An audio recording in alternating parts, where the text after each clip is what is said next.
Hai,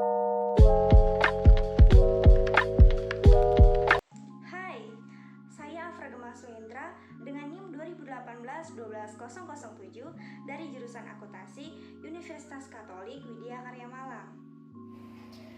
Hai, nama saya Agnes Murdiati Jatayung, NIM 2019-12-007 dari jurusan Akuntansi Universitas Katolik Widya Karya Malang. Perkenalkan, nama saya Cecilia Larasati dengan NIM 2019-12-013 dari jurusan Akuntansi Universitas Katolik Widya Karya Malang.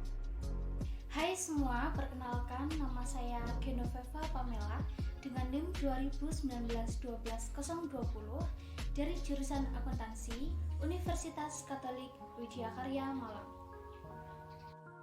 Halo, perkenalkan nama saya Priscilla Munika Mpuu dengan NIM 2019-12-037 jurusan Akuntansi dari Universitas Katolik Widya Karya Malang. Oke, sebelum masuk ke dalam pembahasan topik yang paling utama, kami akan memperkenalkan seperti apakah Universitas Katolik Widya Karya Malang itu. Jadi, Universitas Katolik Widya Karya adalah salah satu perguruan tinggi swasta yang berada di Kota Malang, Jawa Timur, Indonesia. Universitas kami berada di bawah pengelolaan Keuskupan Malang yang didirikan pada tahun 1982 dan terletak di Jalan Bondowoso nomor 2, Kota Malang. Saat ini, universitas kami memiliki 4 fakultas dan 7 program studi. Yang pertama, Fakultas Ekonomi dan Bisnis dengan program studi Akuntansi dan Manajemen. Yang kedua, Fakultas Hukum dengan program studi Ilmu Hukum. Selanjutnya adalah Fakultas Teknik, terdiri dari program studi Teknik Mesin dan Teknik Sipil. Fakultas yang terakhir yaitu Pertanian, terdiri dari program studi Agribisnis dan Teknologi Hasil Pertanian. Itulah perkenalan singkat dari universitas kami. Untuk info lebih lengkap, kalian dapat mengunjungi website resmi Universitas Katolik Widya Karya Malang yang sudah kami cantumkan di dalam description box di bawah ini. Dan sekarang, marilah kita mendengarkan penjelasan materi kali ini. Akuntansi forensik adalah praktik khusus bidang akuntansi yang menggambarkan keterlibatan yang dihasilkan dari perselisihan aktual atau diantisipasi atau litigasi. Forensik berarti yang cocok untuk digunakan dalam pengadilan hukum, dan itu adalah untuk yang standar dan potensi hasil yang umumnya akuntan forensik harus bekerja. Istilah akuntansi forensik digunakan untuk menjelaskan dan menemukan kegiatan yang dilakukan yang berkaitan dengan pencegahan dan pendeteksian penipuan dan kejahatan kerah putih. Akuntansi forensik akan menekankan 3 area utama, yaitu dukungan litigasi, investigasi, dan penyelesaian sengketa. Akuntansi forensik mulai digunakan di Indonesia setelah terjadi krisis ekonomi pada tahun 1997 yang sampai saat ini kegiatan akuntansi forensik telah banyak digunakan pada lembaga negara seperti Badan Pemeriksa Keuangan, Komisi Pemberantasan Korupsi, Pusat Pelaporan dan Analisis Transaksi Keuangan, Badan Pengawas Keuangan dan Pembangunan, Bank Dunia, dan kantor-kantor akuntan publik di Indonesia. Konsep yang digunakan dalam segitiga akuntansi forensik merupakan konsep hukum yang paling penting untuk mengetahui ada atau tidaknya kerugian serta bagaimana perhitungan kerugian tersebut. Sebagaimana terlihat pada gambar di atas, dalam segitiga akuntansi forensik terdapat 3 titik. Yang pertama kerugian, yang kedua perbuatan melawan hukum, serta yang ketiga hubungan kausalitas. Titik yang pertama dalam segitiga akuntansi forensik merupakan kerugian. Dalam sektor publik maupun sektor privat sering terjadi adanya kerugian. Pada sektor publik, kerugian biasanya menyangkut pada kerugian negara serta kerugian keuangan negara. Sedangkan pada sektor privat, terjadi karena adanya cedera dalam perjanjian. Landasan hukum yang digunakan untuk kerugian tercantum dalam Pasal 1365 Kitab Hukum Perdata yang berbunyi, tiap orang yang melanggar hukum dan menimbulkan kerugian bagi orang lain, maka harus mempertanggungjawabkan perbuatannya serta menggantikan kerugian tersebut. Titik kedua dalam segitiga akuntansi forensik merupakan perbuatan melawan hukum. Tanpa adanya perbuatan melawan hukum, tidak ada yang dapat dituntut untuk menggantikan kerugian. Berikutnya, titik terakhir dalam segitiga akuntansi forensik merupakan hubungan kausalitas. Hubungan kausalitas terjadi karena adanya keterkaitan antara kerugian dengan perbuatan melawan hukum. Adapun perhitungan besarnya kerugian adalah ranah dari para akuntansi forensik dalam mengumpulkan bukti dan barang bukti untuk menetapkan adanya hubungan kausalitas. Pada titik ini, akuntansi forensik dapat membantu para ahli dan praktisi hukum. Selanjutnya, saya akan menjelaskan tentang ruang lingkup akuntansi forensik.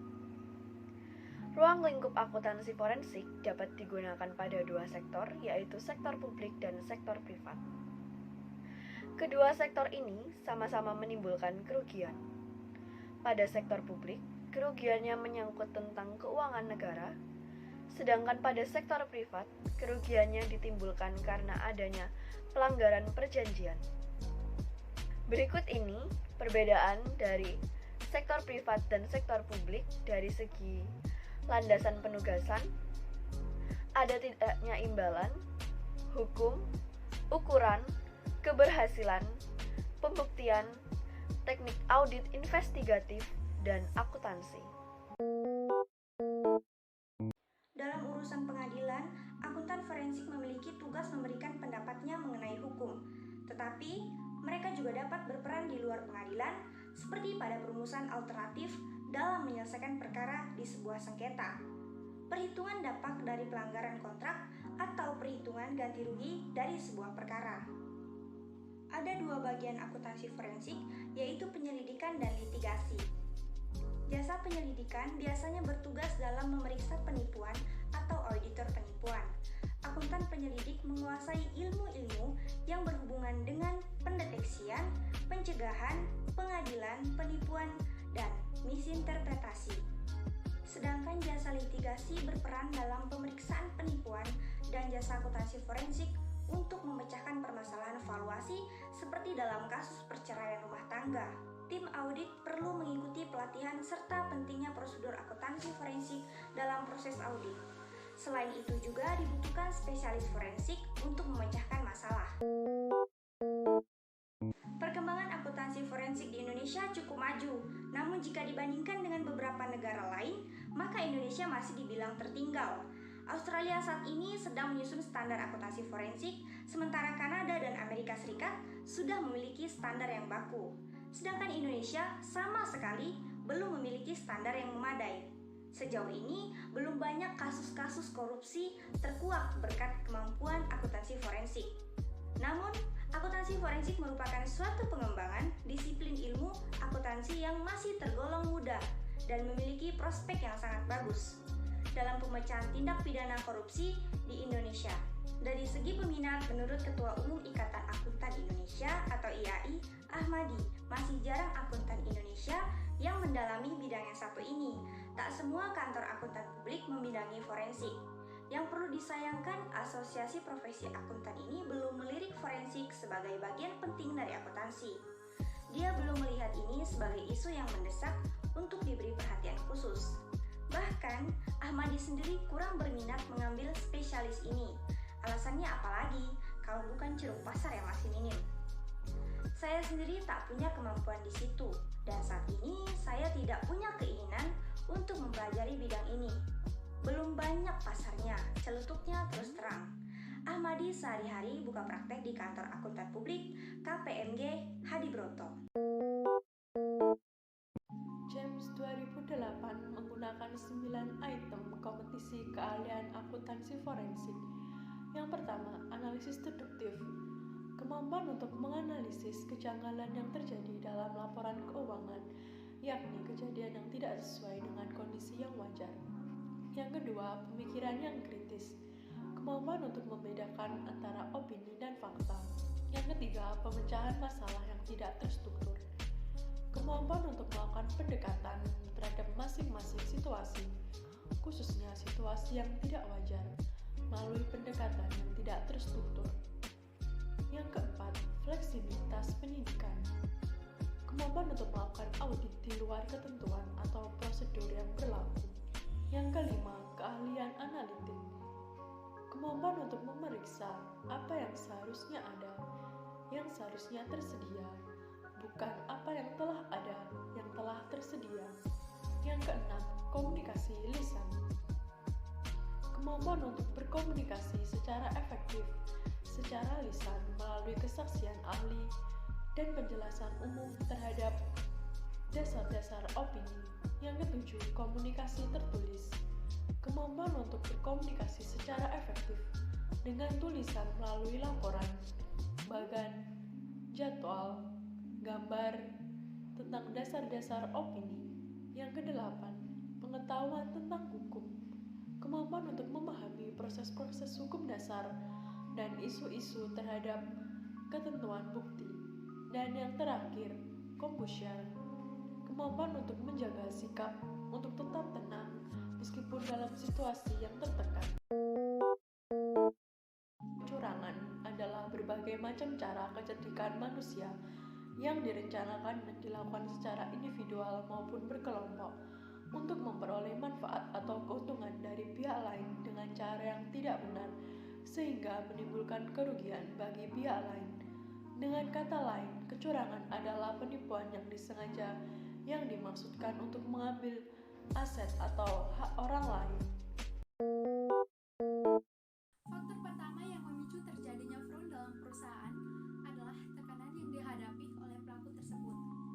Seperti yang Anda tahu, dalam kondisi ekonomi yang buruk seperti pandemi saat ini, ada banyak orang yang membutuhkan uang dalam jumlah yang sangat besar. Saat penghasilan yang didapatkan kurang, pelaku akhirnya melakukan penyelewengan dana pada laporan keuangan perusahaan demi memperkaya diri lewat jalan pintas. Terjadinya penyelewengan dana justru dipicu oleh adanya peluang yang terbuka. Ini adalah penyebab kedua. Kesempatan menjadikan orang yang awalnya bekerja dengan profesional tergiur dan akhirnya terjebak melakukan fraud tanpa logika. Yang ketiga, karena sebuah tindakan rasionalisasi. Ada banyak sekali pelaku fraud yang seolah-olah tidak menempatkan diri telah melakukan kesalahan besar. Hal ini terjadi karena pelaku menilai kalau aksi penipuan dan kecurangan keuangan yang mereka lakukan tersebut dapat dibenarkan. Kondisi ini dialami pelaku dengan jabatan yang paling tinggi, yang merasa dirinya sangat dipercayai di dalam perusahaan, sehingga sebisa mungkin mencari alasan untuk melindungi diri. Faktor yang keempat adalah jeratan hukum yang melemah. Kendati bahaya fraud sangatlah besar, tapi kenapa jumlah aksi kriminal seolah tidak pernah ada habisnya? Ternyata salah satu faktor penyebabnya adalah jeratan hukum yang melemah. Coba lihat, bagaimana para koruptor, pelaku sulap, pemberi pernyataan palsu, hingga para pengguna aset perusahaan bisa melanggang bebas tanpa rasa berdosa. Ini terjadi karena seluruh jeratan hukum dari tindakan fraud di negeri ini sangat mudah diringankan. Penjara hanya beberapa tahun, denda puluhan juta rupiah tentu bisa dipenuhi dengan mudah oleh pelaku dan kemudian menghirup udara bebas lagi. Association of Certified Fraud Examination adalah salah satu asosiasi di USA yang mempunyai kegiatan utama dalam pencegahan dan pemberantasan kecurangan. Menurut The ISFE, ada 3 kategori kecurangan, yaitu yang pertama, kecurangan laporan keuangan. Kecurangan ini dapat didefinisikan sebagai kecurangan yang dilakukan oleh manajemen dalam bentuk salah saji material laporan keuangan yang merugikan investor dan kreditor. Kecurangan ini dapat bersifat finansial dan kecurangan non-finansial. Yang kedua, penyalahgunaan aset. Penyalahgunaan aset dapat digolongkan ke dalam kecurangan kas dan kecurangan atas persediaan dan aset lainnya, serta pengeluaran biaya secara curang. Yang ketiga yaitu korupsi. Terbagi ke dalam pertengahan kepentingan konflik of interest, suap pribadi, pemberian ilegal, dan pemerasan economic extortion. Fraud jenis ini bersifat simbiosis mutualisme sehingga seringkali tidak dapat karena pihak yang bekerja sama menikmati keuntungan. Sekian penjelasan mengenai akuntansi forensik dan fraud dari kelompok kami. Terima kasih.